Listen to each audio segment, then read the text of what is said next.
Hi, we're making sourdough. I'm Simon Morton from This Way Up, and it's basically the morning of the bake. I'm going to be baking this afternoon. So last night I made a pre-ferment, and then this morning I took the pre-ferment and I added the rest of the ingredients: the flour, the salt, the diastatic malt, and the water. And I've got approximately 2 kilos of dough, and I'm at the folding process. So this is the equivalent of kneading, and you can do 3 or 4 of these. Drop into radionz.co.nz/this way up. There's our sourdough resource page there with all of the information.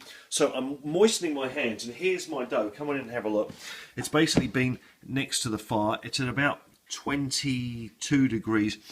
It smells beautiful, and as you can see, that's going to make 2 loaves of sourdough bread, each of 1 kilo. So this is the folding that Neville has taught me, basically. So I'm stepping my hand under there. This is equivalent of kneading, and I'm going to stretch it out, and you can see it is beautifully rubbery and silky. And literally, that is it. That's one of the folds. I'm going to do 4 of these. I'm going to come out here again, let it stretch out, let the weight drag down. You can see the elastic. You can see all the glutens all sort of starting to hold hands.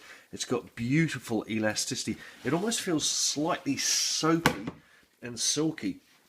So that's the 3rd fold coming up, and I'm going to just pull it out here. You don't want to squeeze it because you want to try and keep the air in it. So that's the 3rd fold, and again, spin it round 90 degrees, and here we go. And for the final fold, I'm just going to pull this out, and over it goes, down, okay, and then rinse your hands in cold water, remember?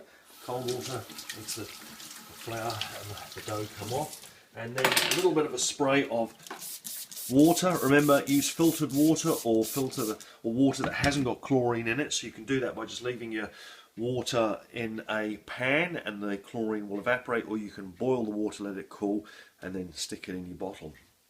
Back in with the thermometer.